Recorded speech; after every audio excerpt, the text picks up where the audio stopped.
Hey, what's up, everybody? Welcome back, YouTube family. This is Ultimate Music Lover album reviews, unboxings, etc. And I actually do not have these headphones connected to anything.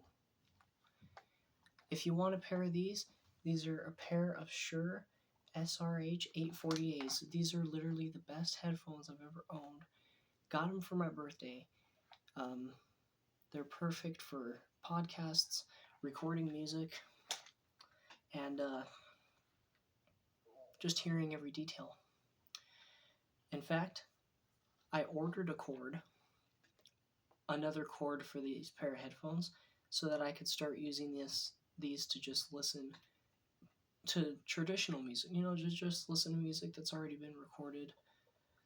And because this cord on here is 10 feet long, and I don't want to keep unplugging this and plugging this cord back out, so I'm leaving the 1/4-inch adapter on so I can plug it into my mixer and solely use this 10-foot cord that comes with it as like a monitor for whenever I'm recording music. But the other cord that I ordered is 4.5 feet long, and those headphones were just really nice. And last thing before we get to the main thing of this video, I also ordered on Amazon, I got an oboe lapel pin, because I plan on playing oboe in the future, which is this is a nice pin. And I have a trumpet one coming, since trumpet is my main instrument. But hopefully I'll get an oboe in the future and start learning how to play, so I'm showing my pride for the oboe now.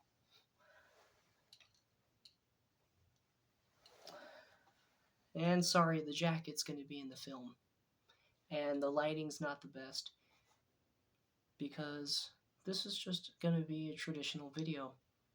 Anyways, now to the topic of this video. It's the last day of the year, December 31st, 2023.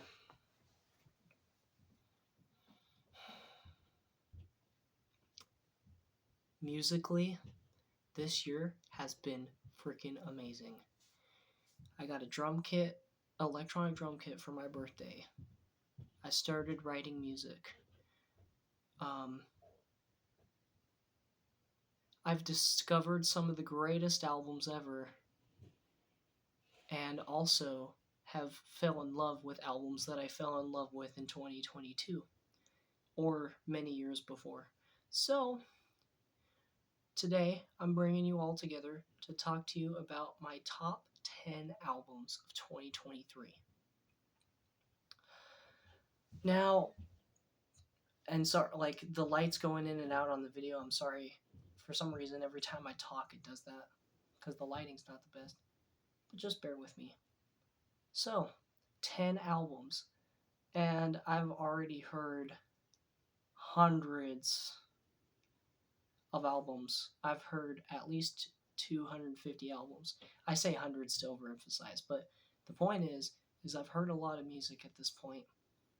So picking 10 albums was probably one of the hardest decisions I've ever made in my life as of this moment, because this year has been filled with so much music. So we're going to stop talking and we're going to get through it.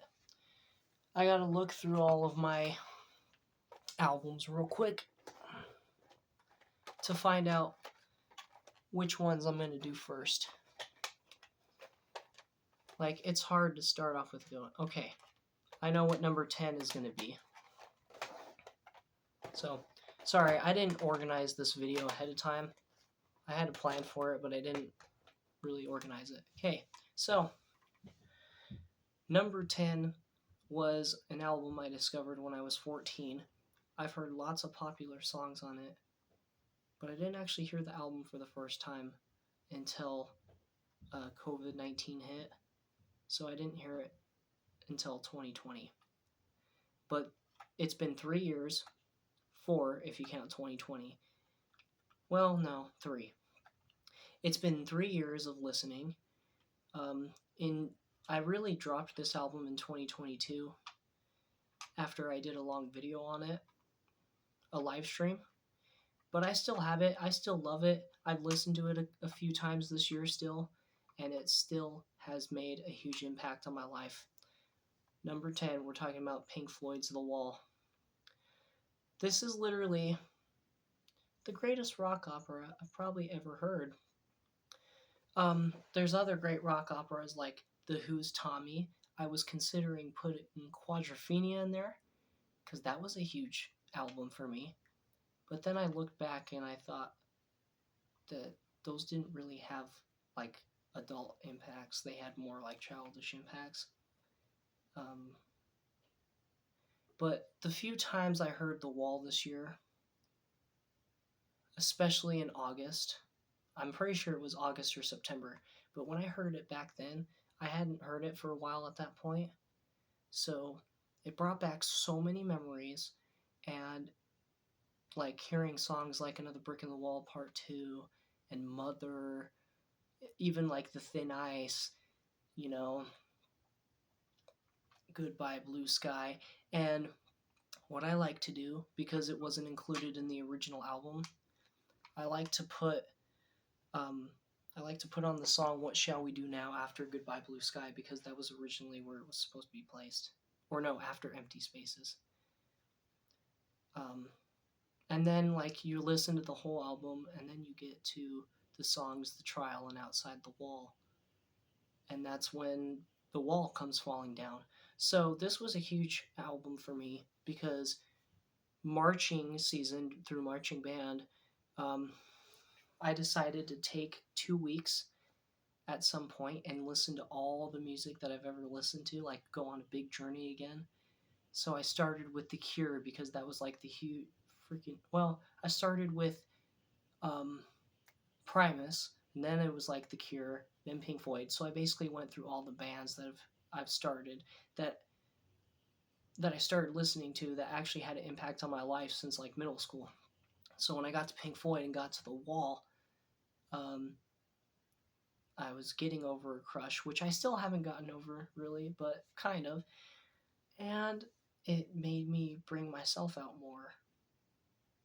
And I was more open musically and more open emotionally because I use music as a way to communicate emotions.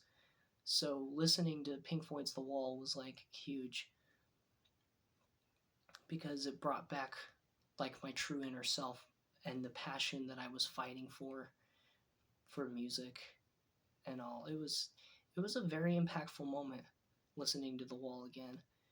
And then hearing the final cut after, oh, that was beautiful too. But I mean, all the Pink Floyd albums are great. The truth is I can never pick one. But if I had to pick one that's like really impactful, besides the freaking Nazi references, because they're making fun of it anyway, about freaking fascist governments. That's part of the reason why they wrote it. It also talks about a lot of emotional freaking problems and how Pink himself isolates himself from the world. And I've dealt with a lot of isolation in the public, so this album helped me to become more open and actually tear down the wall. So Pink Floyd's The Wall is number 10. This is by far my favorite Pink Floyd album. I've been listening to The Dark Side of the Moon a lot because they have lots of remixes and edits, but I freaking still dig this album. So that's number 10. Number 9. So we're going to do number 9 and number 8 right now because they're both part of the grunge scene. And I started getting really big into the grunge scene towards the middle of the year. Like, I was really big on grunge when marching band season started. So, yeah, let's go into the grunge scene because grunge was it was, oh my gosh.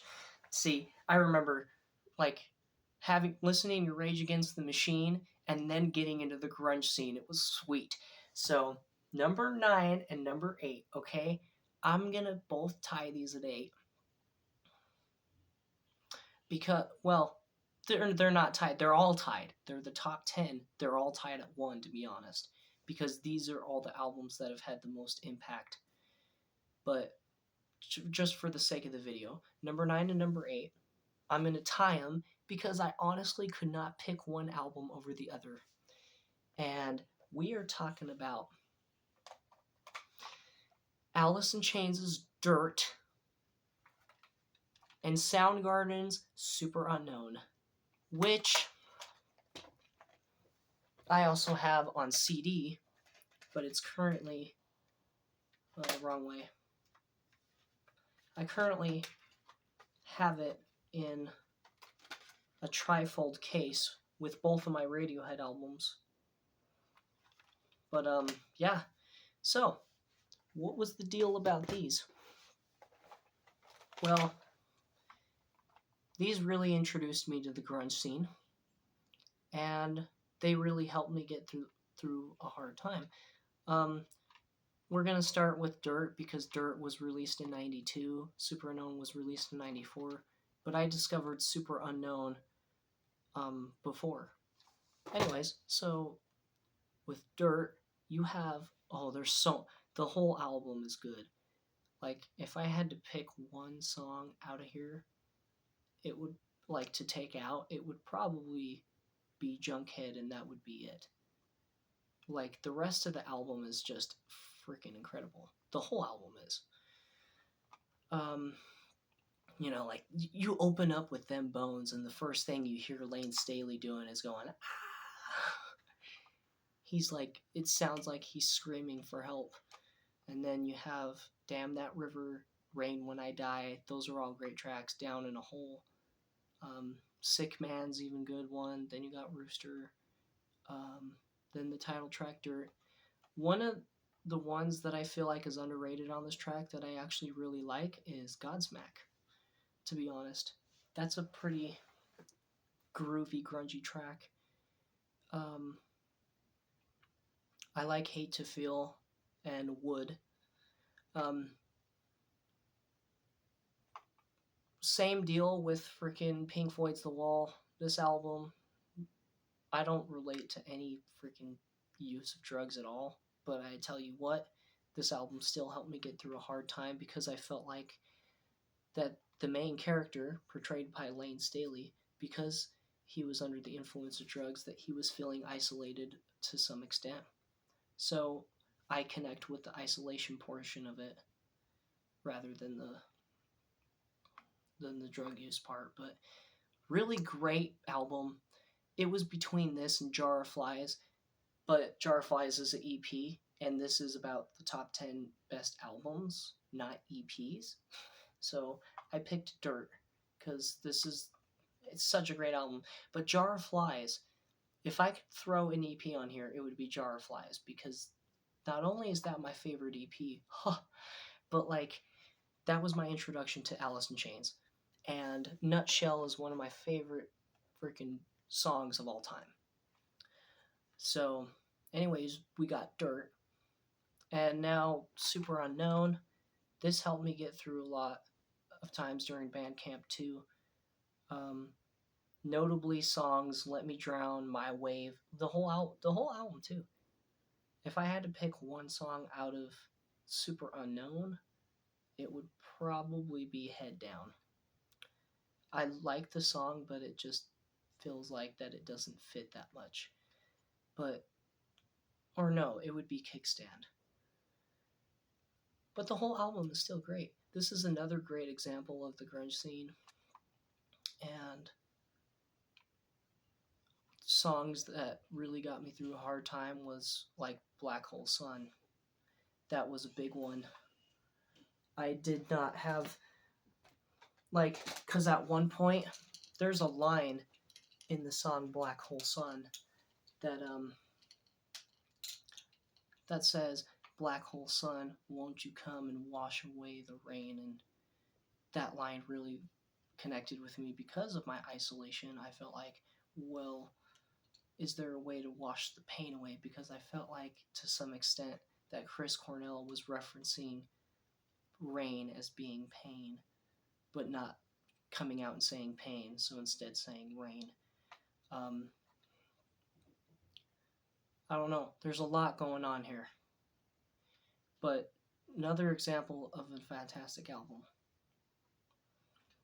And like I said, great of a grunge album, and it helped me get through a lot. So that's out of the way.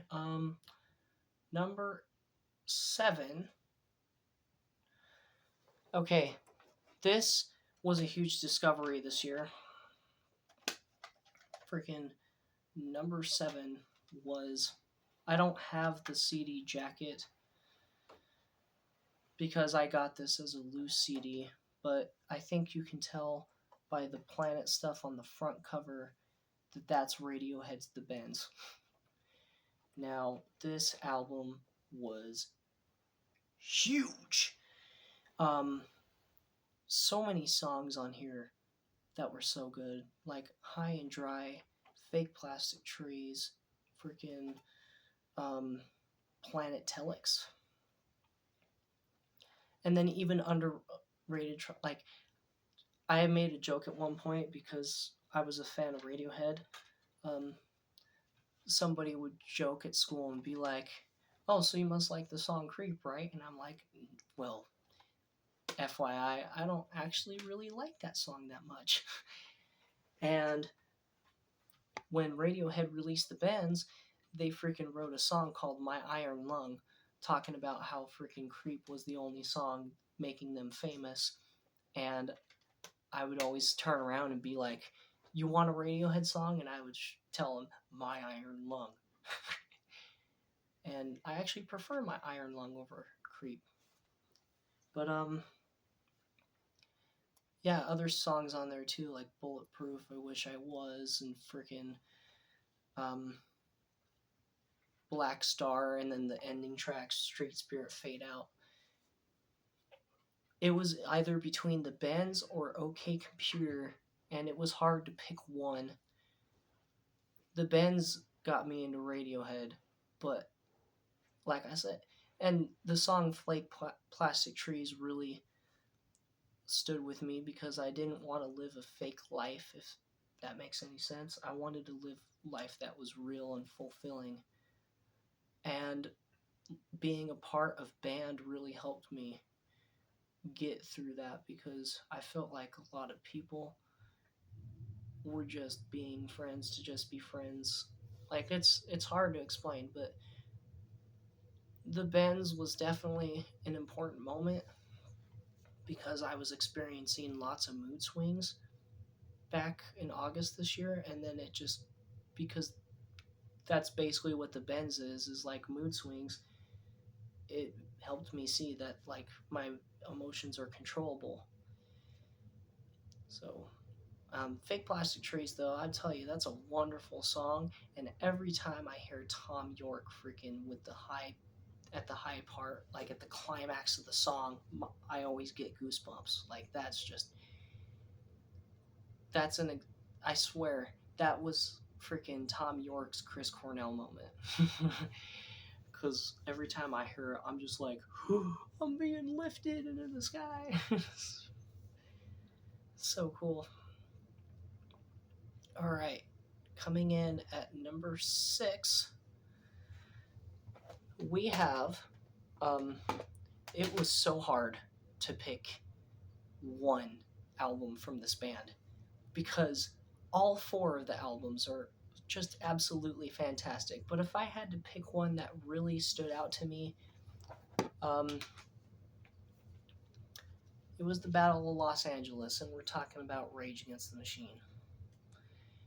Now, it was between this album and the debut album.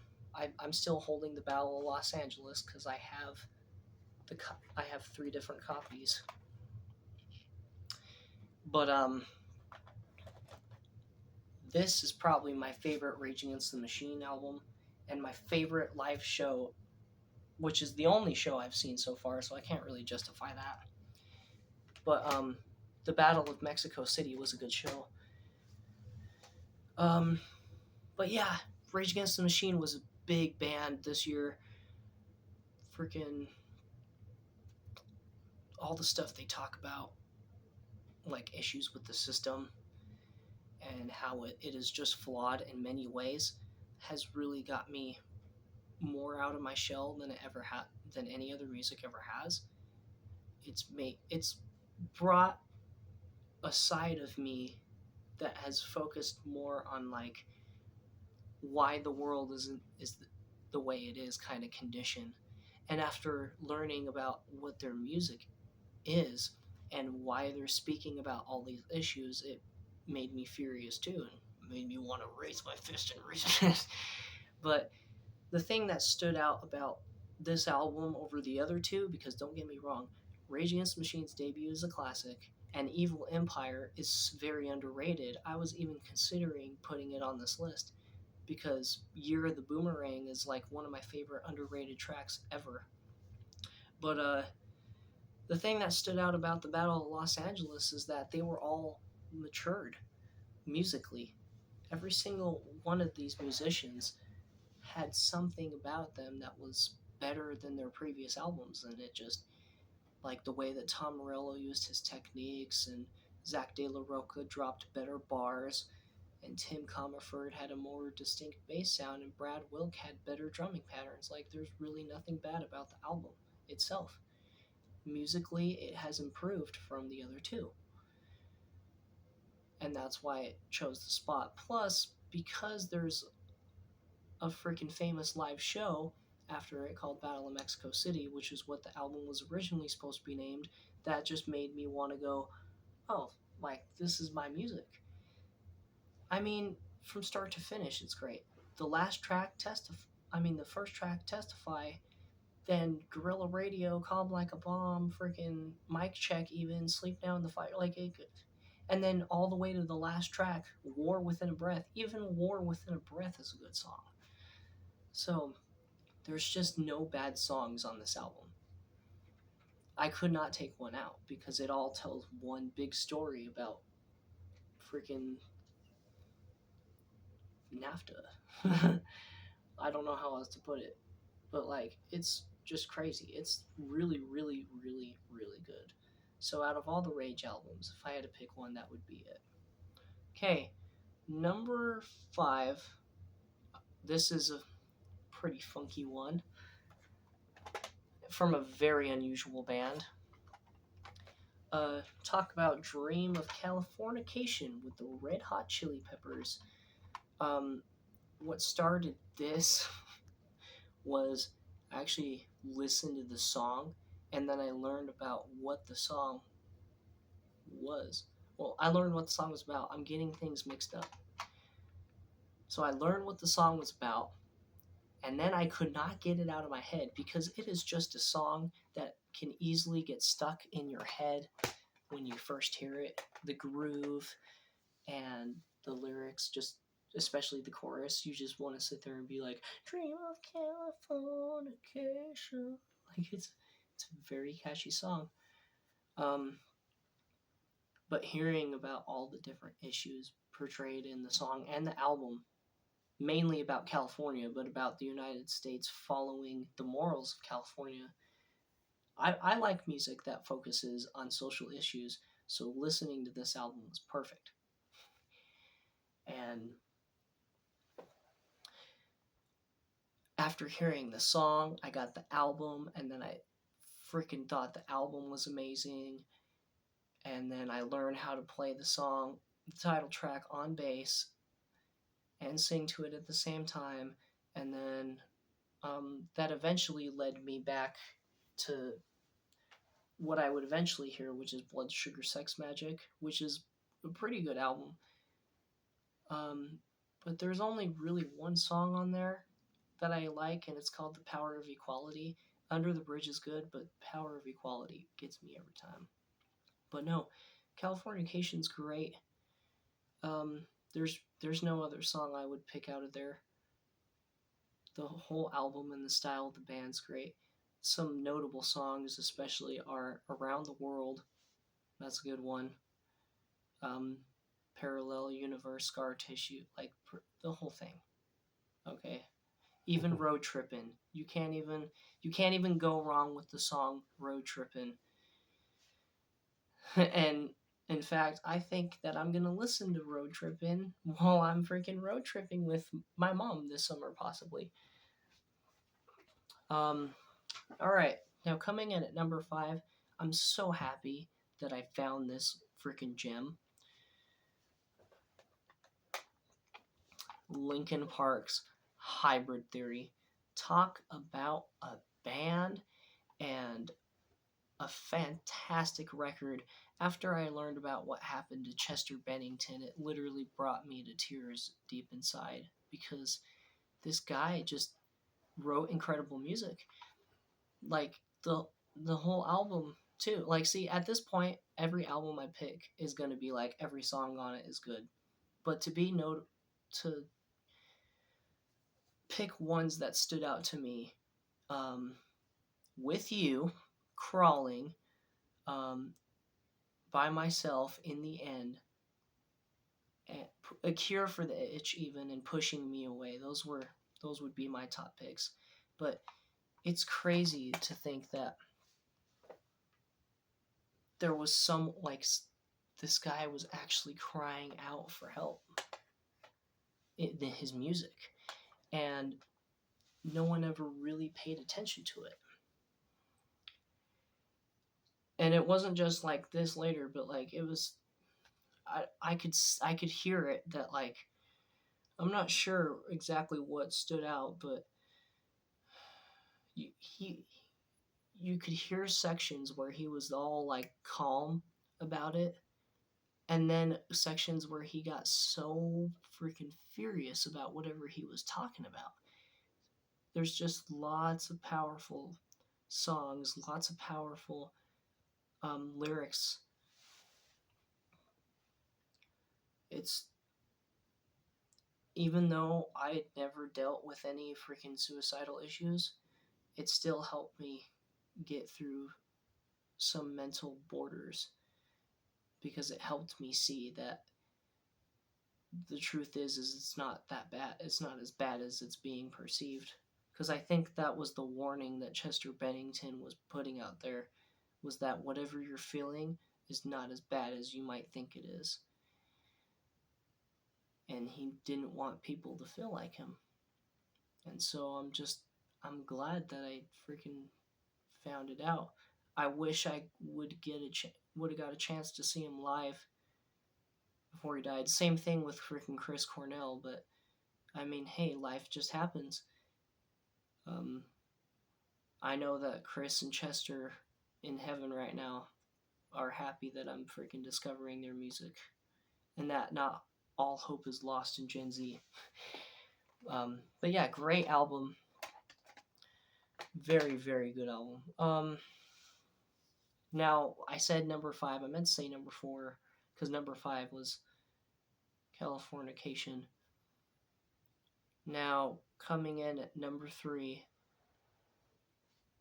this was my favorite album ever for a long time, since 2022, all the way up until like all the way up till November 3rd of this year. And I'll get into more details in a second. I'm talking about Melancholy and the Infinite Sadness. Now, I'm wearing the Zero shirt. You all know how much I love this album. I've talked about it. I've done a review on it. I've posted stuff on the community saying happy birthday to it. This is literally like, oh my gosh, 2 hours of probably the best music I'll ever hear in my life. There's literally nothing like it. This was the perfect time for the Smashing Pumpkins to get together and write such a magnus opus. Like, oh my gosh. Like, it's crazy how the album jumps back and forth too, because you have the title track, which is just a piano, which I know how to play, because I had some of this music was so good, I eventually had to learn how to play some of the songs. So you have freaking the title track, and then Tonight Tonight, and then it gets crazy once it gets to Jelly Belly, and then Zero, and then Bullet with Butterfly Wings made a statement. Then you freaking get some point down the road, and then you have songs like Galapagos and Muzzle and Porcelina, the vast oceans. Then you get to Twilight to Starlight, After Dawn to Dusk, and then you have all these heavier songs, but still great songs, and then like Where Boys Fear to Tread in Bodies, and then it gets calm again with 33. And 33 was my favorite song for a long time too. I could not stop listening to it because after I moved from Idaho to Tennessee, that song had a huge impact because I didn't want to leave friends and family behind that I already knew. So that was so hearing that song, I was spiritually telling the town, my old hometown, that like I'm gonna miss this place and all these people, and I'm sorry that I'm moving, but I know that I'm moving for the better. And then, of course, we get to songs like the hit 1979, which is still really good. And then it's just, and then it all closes with Farewell and Good Night. So it's got a soft opening and ending, which is nice. Because at the beginning, the main character feels like it's getting lifted off the ground and then goes through all these hardships and such. And then at the end, they just get to freaking comfortably lay down and all the burdens go away. It's overall, this is still like this is in my top 5 for sure. But this really helped me get through the move that I experienced and helped me through much heartache in my 17th year. It was a really impactful album. That's all I can say. There's really not much to say about it, but I still love it. All right. Now, this album I discovered recently. In fact, it was this month. I was never a huge fan of hip hop or freaking any rap, but listening to that Red Hot Chili Pepper song I mentioned earlier, The Power of Equality, I was analyzing the lyrics on Genius.com, and at one point, there's this line that says, I got tapes, I got CDs, I got my Public Enemy, and I clicked on it, and it talks about how, like, Anthony Kiedis is using Public Enemy as an example of music that he would listen to that would get him all riled up and ready for justice. And it said at one point that Fear of a Black Planet was an album that was huge at the time. So I decided, you know what? Let's see what the heck he's talking about. And Anthony Kiedis wasn't freaking wrong one little bit. So I had to go freaking get a tape and record it. And Public Enemy's Fear of a Black Planet comes at number 2 on this list. This is probably the best example of hip hop I've ever heard in my life. It's not just a bunch of freaking mumble rap. This was released in 1990. It's actually got all kinds of freaking meaningful songs in there. Brother's Gonna Work It Out, for example, talks about, I forgot where Public Enemy is resided, but it talks about a specific beach in Florida and all the riots that happened during that time. And then you got 911 as a Joke, which talks about like late 911 responses. And it's a very peculiar, it's not peculiar, I meant to say political. It's a very political album.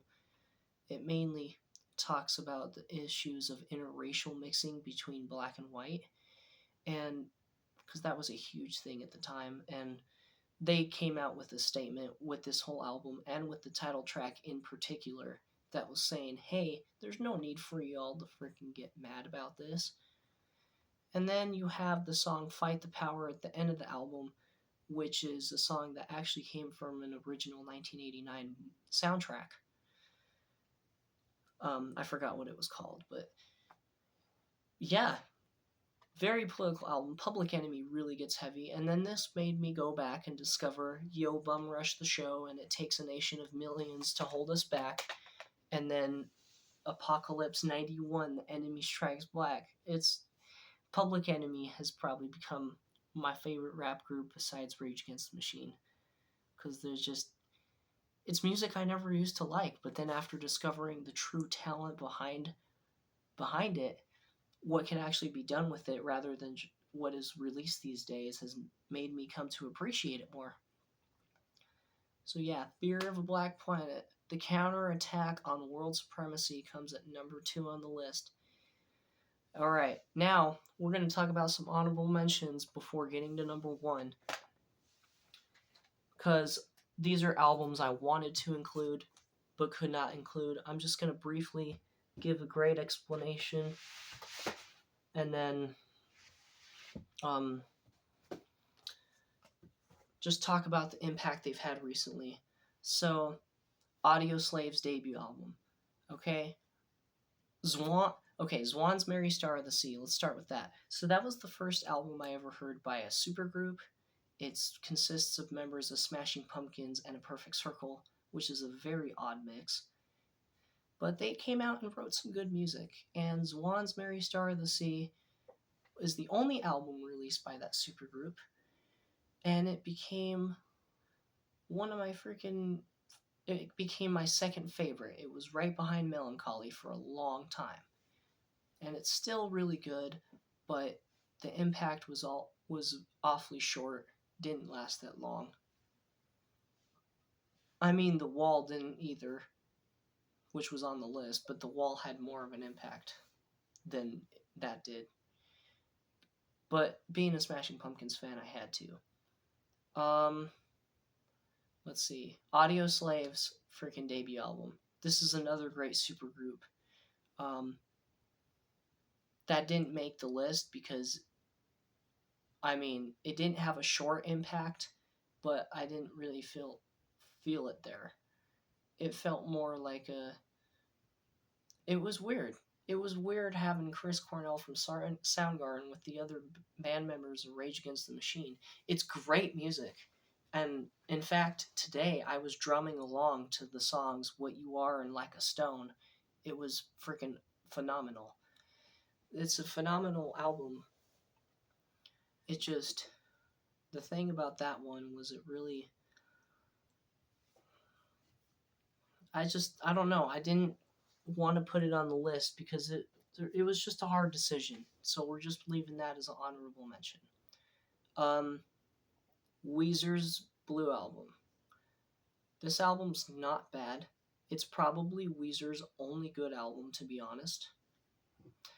Not trying to diss Weezer fans, because I know that freaking some of you Weezer fans that are probably watching this or defend Weezer with your life and are like, no, we don't think that the Blue Album's the only good one. But after listening to Pinkerton, I stopped moving on. I just couldn't. But the Blue Album was good. A couple of songs that really hit me, because it was towards the end of my junior year, were freaking My Name is Jonas, No One Else, The World Has Turned and Left Me Here, and then Undone the Sweater Song, as funny as that sounds, was a huge one, because there was a point in my life when I felt that everything was just going to unravel. Luckily it didn't, but I felt that way, especially after a few breakups. Well, not breakups, because I've never had relationships. See, this is a funny thing. But after a few rejections, it just, things started to feel like they went downhill. But it all picked back up. And the impact of Weezer's Blue Album was short. Like, it only lasted a few months, and then it was like, okay, it's good. I still have the CD and the cassette, but I just don't pick it up that much no more. And when I do, I'm like, oh, I remember this. Kind of like listening to The Cure. The last honorable mention is Temple of the Dog. I really wanted to put this on the list because oh my gosh. Song, the whole album is great, but Hunger Strike really struck out. Hearing Chris Cornell's wailing vocals when he says, "Going hungry," it's like, it gives me goosebumps every time I listen to it. Like, there's nothing stopping the goosebumps. They just naturally come. It feels like my soul is like alive. And that's definitely Chris Cornell with his finest vocal capability. Even though he's not reaching his highest notes, it's his finest form of his vocals yet. Um, the only reason why I didn't put it on the list is because the first time I heard the album was 2 days ago on December 29th. So it's only made first impressions. It hasn't been enough time to actually have an impact.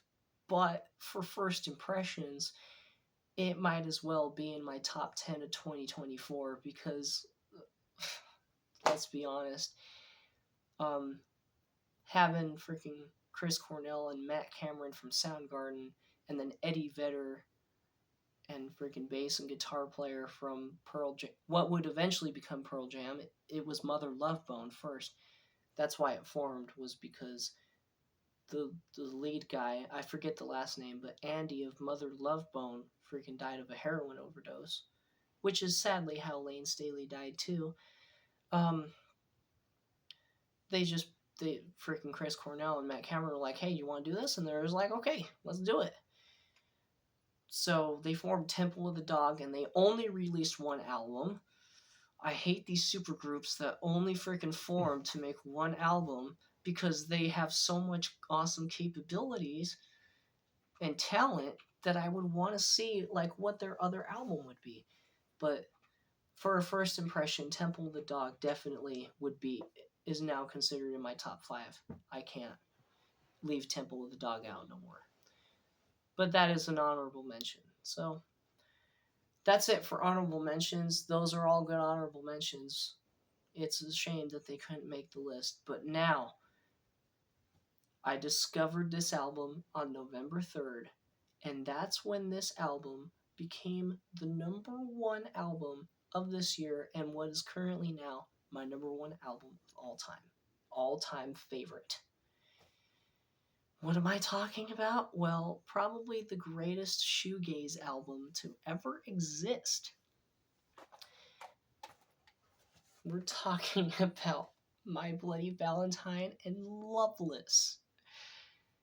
This is not an official cassette. I printed a J card and then recorded the stuff, the audio from the record onto the tape, but I had to include it because I take this tape with me everywhere.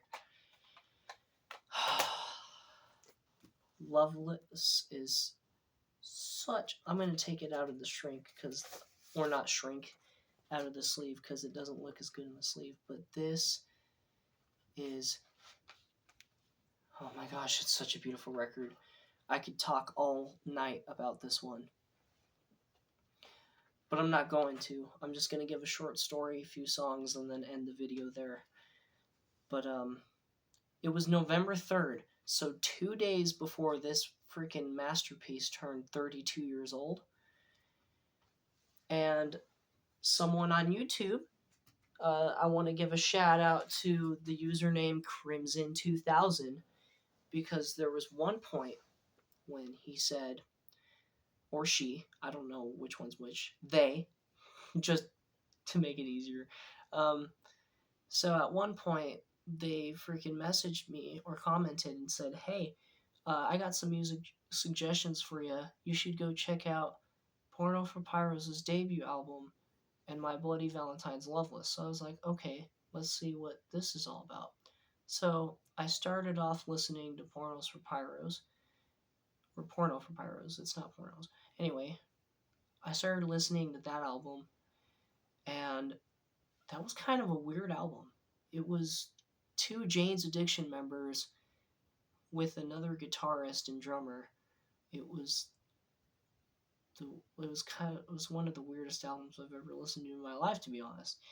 But the whole album is mainly about the riots that were happening in Los Angeles by the same name. it's just musically it was fine, but lyrically it was strange. It just weirded me out. I was like, okay, but by the title of the album and the band, it makes so much sense why they would call it that. But the album wasn't bad. But eventually I was like, okay, let's go check out and see what this Loveless thing was all about. So freaking band kids are getting ready to go to an away game, and I freaking get on my phone, look up this album. I actually listened to the album before in the day, like in second period, and I hear it and I'm like, whoa, what did I just listen to? I felt, because I didn't even know what I listened to the first time. I had to listen to it again to pick it up. So I listened to the album again when I could really pay attention to it, and I was playing Cuphead. And I was on the last level fighting the devil, so it felt very obscure and weird at first, but I started to catch on to it. So after the second time I heard it, I was like, there's never been I've never heard anything like this in my life. Like the walls of the guitar sounds that Kevin Shields makes, and then the muffled like the vocals of freaking Belinda Butcher, I think. Belinda Butcher and Kevin Shields put together, mixed together to create this obscure vocal track that you can barely tell what they're saying, or not hear what they're saying at all. And then just the unique shoegaze sound. That's the big thing, because I started looking into shoegaze. I listened to Slowdive, Souvlaki the same day, and I was amused when I looked up and said that shoegaze was mainly a genre of indie and alternative rock mixed together, and the only main difference was muffled vocals and then the walls of guitar sounds. So I'm listening to this album the second time, and then I get to the final song again, Soon, and that track really stands out because it feels like that the main character is really having a rough time with whatever relationship they're in, because that's mainly what the album is about. If the lyrics are accurate, it's about freaking trying to hold up a relationship in all of these different ways through like freaking mainly through sexual intercourse, but like it's trying to keep a relationship together basically, and it's all falling apart. So like Soon is like when it all comes back together and everything just gets resolved. um yeah, it took a few listens because at first I was like, there's no way I love this much. But then I started listening to Soon on repeat and I Only Said on repeat, those few songs that you just can't get out of your head. And then Soon became my favorite song. And then I said, screw it. I haven't heard anything like this ever. And I'll probably never hear anything like this ever again. So I fell in love with the album. And then eventually, I was supposed to get Linkin Park's Hybrid Theory on vinyl, but for my birthday. But then it ended up being a CD. So I had to return it back to Amazon. And then instead of reordering that album on vinyl, my mom surprised me with this. This is not the deluxe edition, but it's still the 2021 MBV pressing. This is the quietest record I've ever listened to. There's very little surface noise, very little cracks and pops. The only thing I can say or complain about this record is the inner groove distortion during I Only Said and Soon, the end tracks of each side. And it's funny because those are my two favorite songs off the album, and those have the freaking most problems. If you don't have a good setup, which I have a decent turntable, but it's not like some high-end turntable that can track like super high frequencies. Um anyway, yeah, only listening to this for like a month and a half, but this album has just made my outlook on life so much better and has just made me see the beauty in life more than any other album ever has. And it's the most relatable because at some point I do feel like that I'm loveless, that I haven't truly found the one yet. And it's okay that I haven't freaking fell in a relationship yet, but when you try for 8 years and don't succeed, it starts to get freaking kind of hard to deal with. So this album has made. It's funny because the band is called My Bloody Valentine, so to some extent, I've felt like, you know what? This album has become my Valentine.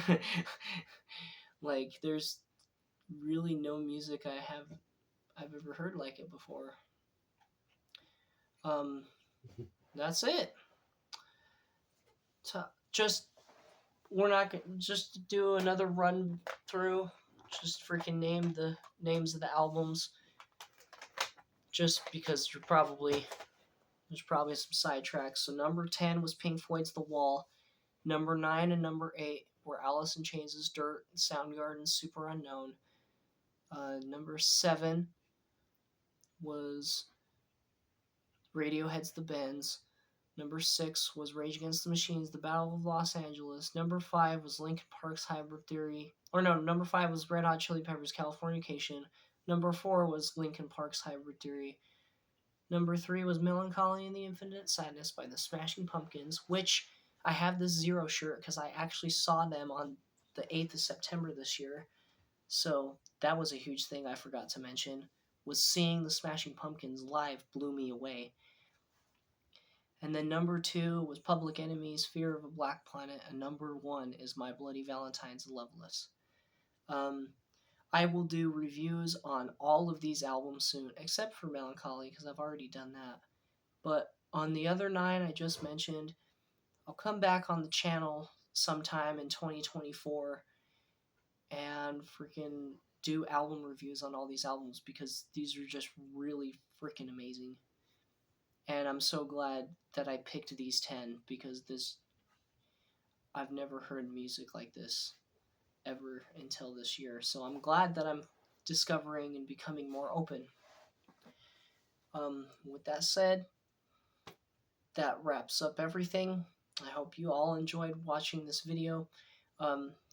Comment down below if you have a freaking pick what your top 10 albums of this year, if you have any, would be.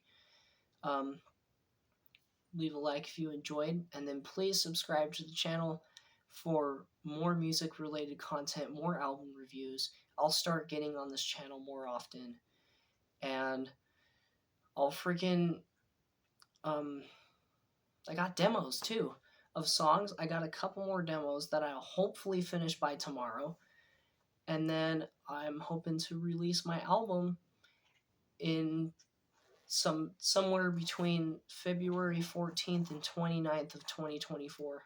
So we'll see how that works out. Anyways, again, thank you so much. And if you haven't already, go check out my Spinning the Vinyl and Cassette Reels channel if you want to hear all kinds of awesome music. And that wraps up everything. So have a happy new year. I wish you all well in 2024. And take care. Keep rocking on. Or freaking rapping it, depending on who you are. Just keep freaking living the life of music. Music is literally the magical universal sign and code. All right, that's it.